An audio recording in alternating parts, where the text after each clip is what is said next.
The cuffs clicked shut with a metallic finality, slicing through the quiet morning like a shot. Jake Anders, former Marine sniper, stood tall and unflinching as the officers tightened the steel around his wrists. His posture was rigid, not with resistance, but with the disciplined stillness of a man who had once been trained never to show weakness, even under fire. The cold steel pressed into his weathered skin, but he didn't flinch. He'd known worse. People had started gathering outside the courthouse steps, their faces painted with confusion, curiosity, even contempt. A few snapped photos with their phones. Others whispered, "What did he do?" The murmurs swelled like a storm cloud over his head. Jake kept his eyes forward, jaw clenched, eyes narrowed beneath the brim of his worn cap. His service dog, Shadow, a black Labrador with a small white patch on his chest, whimpered softly and tried to nudge toward him before being gently held back by a deputy. Jake wasn't a stranger to stares. They used to look at him with pride, his uniform crisp, his medals glinting beneath the sun. Now, they looked at him like a fallen statue. One officer, younger and clearly uncomfortable, hesitated as he placed a hand on Jake's shoulder to guide him forward. He opened his mouth to say something but thought better of it. Jake didn't need his pity. He'd walked into fire for strangers. He could walk into a courtroom alone. It hadn't always been like this. Just a week ago, he'd been helping at the local shooting range, teaching marksmanship and focus to troubled teens, hoping to give them the discipline and purpose that had once saved his own life. The small town of Elmswood knew him, or at least they thought they did. "That Staff Sergeant Anders," folks would say, nodding toward the tall, quiet man with the steady eyes and the limp that told its own story. But everything changed on a Tuesday morning at a grocery store on Maple Avenue. Jake had gone in for eggs and coffee. What he walked into was a robbery in progress, panic, screaming, a teenage cashier with a gun to her head. Instinct took over. No hesitation. One moment, the gunman was threatening lives. The next, he was face down, disarmed, bleeding from a broken nose and a dislocated shoulder. Jake hadn't meant to go that far. But when the adrenaline crashes, logic often arrives too late. The security footage showed what happened, but the headlines didn't care about context. Local veteran uses excessive force. Hero or threat? The cops arrived minutes after the incident. At first, they thanked him. Then came the questions, the reports, the DA's scrutiny. Now, here he was, cuffed, silent, and standing on the steps of the courthouse like a criminal. The morning sun rose higher, casting long shadows across the marble stairs. Jake blinked against the glare. Across the street, a little boy stood holding his father's hand, pointing. "Dad, that's a soldier," the boy said. The father pulled him close and shook his head. Jake heard it anyway. Heard it all. But he stayed silent. He'd never liked being the center of attention. Now, all eyes were on him, not as a protector, but as a question mark. The courtroom buzzed with murmurs and shifting papers, but Jake Anders sat stone still in his seat, his eyes fixed on a spot on the wall above the judge's bench. He wasn't listening to the legal jargon or the prosecutor's sharp tone. He was somewhere else, somewhere hot, loud, and far away. Somewhere where the dust clung to your skin like a second layer and every sound could mean life or death. Fallujah, 2004.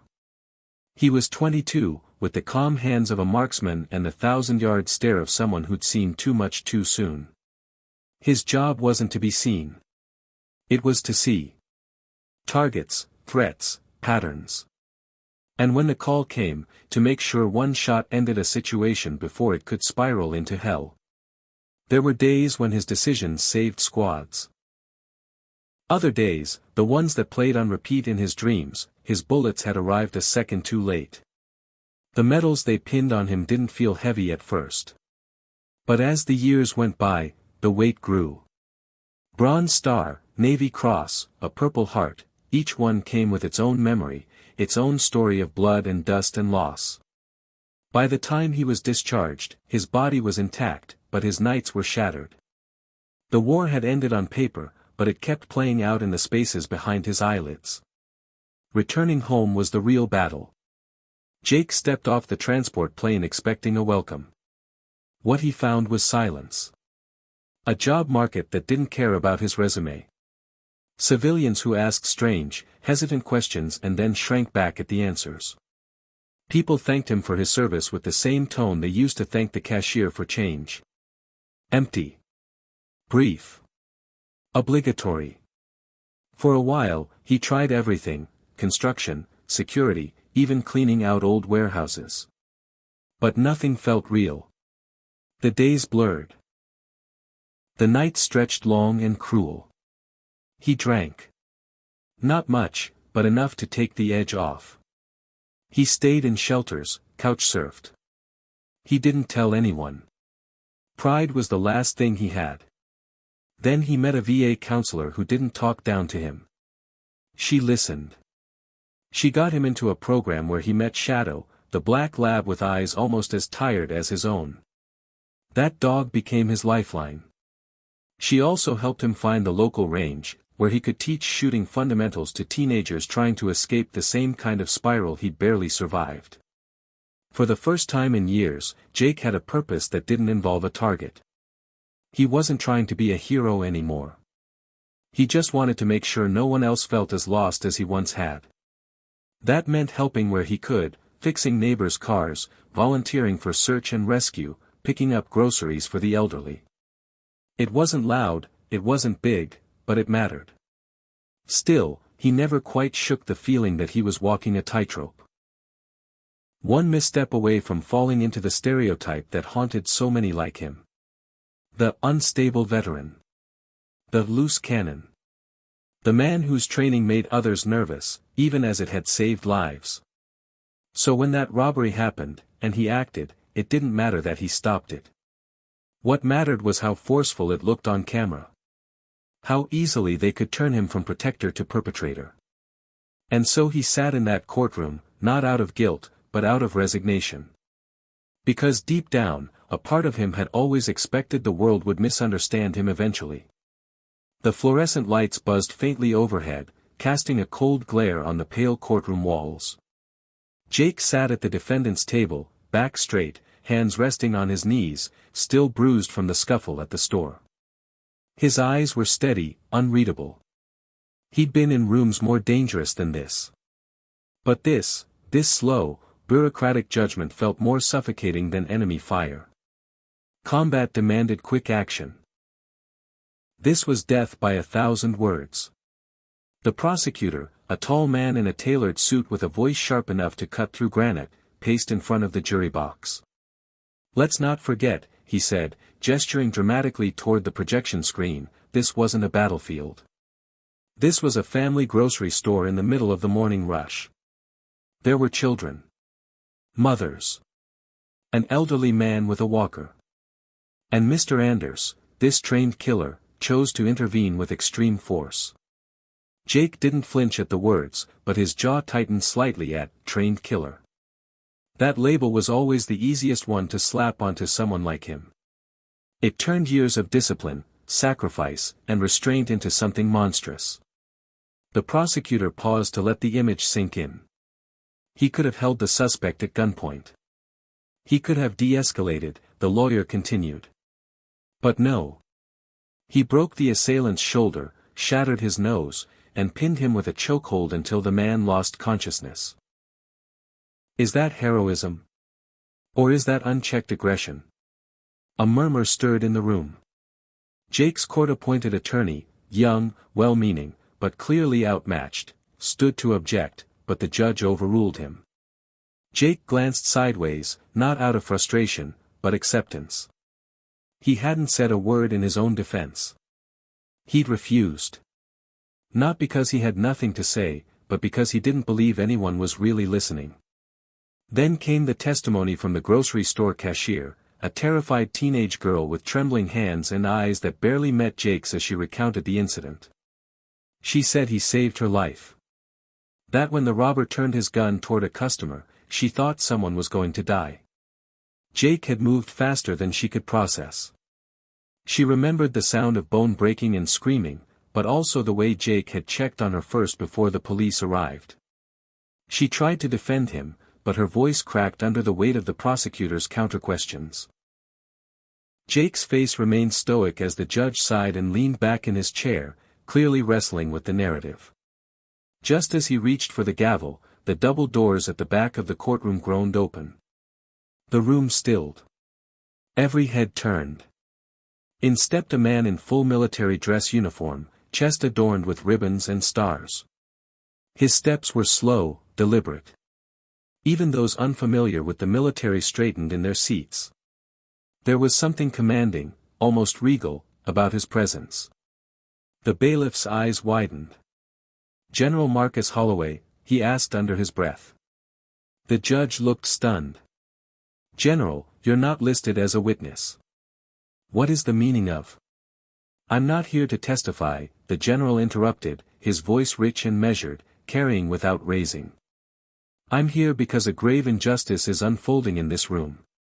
He walked with purpose toward the front, his shoes echoing off the tiled floor. The courtroom was silent now, the air thick with tension and something else, anticipation. The general turned to the judge, then the jury, then finally to Jake. "This man," he said, pointing to Jake, "is not who you think he is. And I have come to say what no one else has had the decency or courage to." General Marcus Holloway stood at the center of the courtroom like a man who didn't need permission to speak. His polished black shoes gleamed against the dull tile floor, but it was the steel in his voice that held everyone in place.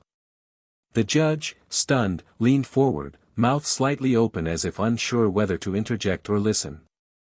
He chose to listen. "I've seen a lot of things in my 4 decades of service," the general began, slowly turning to face the jury. "I've commanded men in war. I've seen courage, cowardice, confusion, and clarity. But I've never seen a man like Jake Anders abandon his honor. Not in combat, not in peace, and certainly not in the way this court has been led to believe." He took a step toward the jury box, folding his hands behind his back. "You've heard he's dangerous. That he's unstable. That he used excessive force. But what you haven't heard, what no one has taken the time to tell you, is who he really is."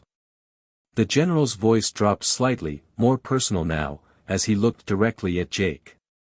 15 years ago, in the hellhole that was eastern Afghanistan, my son, then a young Marine on his first deployment, was trapped during an ambush. Their convoy had hit an IED, and insurgents were closing in fast. There were screams over the radio, confusion, panic. Command hesitated. But Jake didn't. He was already moving. Alone. The courtroom was still, each listener leaning in as if drawn by invisible thread. Jake left his sniper post, against orders, and made his way down a ravine with nothing but a sidearm in his bare hands. He carried my son, Private Holloway, over half a mile back to base. He took a bullet through the thigh doing it. Didn't tell anyone.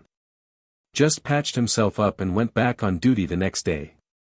The general's voice caught slightly, the weight of memory pressing against his words. He took a breath. "My son owes his life to that man. I owe my son's life to that man. And now I walk into this courtroom and find him sitting in handcuffs, being labeled a threat." A hush followed.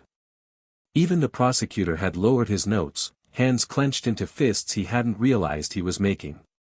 The general turned toward the judge, eyes burning now, not with anger but with conviction. "We ask these men to go to war, to do unspeakable things on our behalf. Then we bring them home, give them a pat on the back, and abandon them when they act with the same courage we once celebrated. Jake Anders didn't act recklessly in that grocery store. He acted instinctively, to protect lives. Just like he always has." He walked slowly over to where Jake sat, still cuffed, still silent. The general stopped in front of him. "I came here today not as a general, but as a father. And a citizen of a country that should know better than to treat its heroes like criminals." He looked directly at the judge, voice quiet now, but no less commanding. And if this court is looking for someone to blame, blame me. Because I'm the one who pinned medals on that man's chest and sent him to do what you wouldn't. But don't you dare punish him for still remembering how to be brave. ChatGPT said. The sound of the judge's gavel striking would echo through the courtroom like a sudden exhale after a held breath. Silence followed, thick with emotion. Jake Anders sat still for a moment longer, barely blinking, trying to make sense of the tide that had just turned. The courtroom that had once felt like a crucible now felt something closer to a sanctuary. The murmurs began slowly, cautious at first, then growing louder, rising into a wave of disbelief, then relief, and, finally, applause. The judge, composed but visibly moved, had dismissed all charges. Acted with valor, he'd said. A response shaped by instinct, not malice. Those words hung in Jake's mind. He didn't feel like a hero. He hadn't in a long time. But for the first time in years, he felt seen. As the courtroom emptied, Jake stood, the handcuffs removed, his wrists red but free. General Holloway remained by his side, watching him with the quiet respect only one warrior could offer another. The old soldier extended a hand, and Jake took it, gripping it firmly, wordlessly. There was nothing to say that hadn't already been said between them in silence. Outside the courthouse, the sky had softened into a late afternoon hue, golden light spilling across the marble steps. A small crowd had gathered, some from the courtroom, some from town. Faces that had looked on with judgment earlier now carried something gentler. The little boy who had pointed at him that morning was still there, now gripping an American flag no bigger than a postcard. When Jake stepped through the doors, the boy raised it high and smiled. His father, more reserved, gave a slow nod. Jake looked down at Shadow, his service dog, who wagged her tail and pressed her body against his leg, sensing the change. She hadn't taken her eyes off him all day. He reached down and scratched behind her ears, the smallest smile tugging at the corner of his mouth. Reporters swarmed, their microphones like spears pointed in his direction. Jake, how do you feel about the verdict? What do you plan to do next? Do you regret what happened at the store? He didn't answer. He didn't need to. But the crowd parted again when General Holloway stepped forward, raising his voice, not for the cameras, but for Jake. There's something I forgot to mention in there, the general said. We're building a national program, aimed at helping veterans transition back into civilian life. Real support. Job training. Mental health. A place to belong again. Jake narrowed his eyes, curious but wary. I need someone to lead it, Holloway continued. Someone who's lived it. Someone who knows what it means to carry the weight and still stand tall. Someone like you. The words felt too big at first. Too hopeful. Jake had spent years convinced that his chapter had ended the moment he left the battlefield. That his service had been boxed, labeled, and left in a dusty corner of a forgotten room in the nation's memory. But this was something new. A beginning, not an end. I'll think about it, Jake said quietly, his voice low but sure. The general smiled. I figured you would. Jake turned to the crowd again, meeting eyes that now carried recognition, not fear. He wasn't naive. He knew not everyone would understand him. Not everyone would approve. But he also knew that for the first time in a long time, he didn't need to prove anything. As the sun dipped lower, casting long shadows down the courthouse steps, a few veterans in the crowd came forward. One of them, a man with a cane and a Vietnam-era cap, clasped Jake's shoulder. We've been waiting for someone like you, he said simply. Jake nodded, his throat tightening. He didn't know what tomorrow held. But he knew he wouldn't be facing it alone. Maybe he could help others find their footing. Maybe he could build something that outlasted the noise, the doubt, the headlines. Maybe he could come home, not just to a place, but to a purpose. He looked up at the flag waving against the sky. It was torn at the edges, weathered by time and wind. But still flying. Jake placed a hand on Shadow's head, squared his shoulders, and began walking down the steps, not away from something, but toward something new.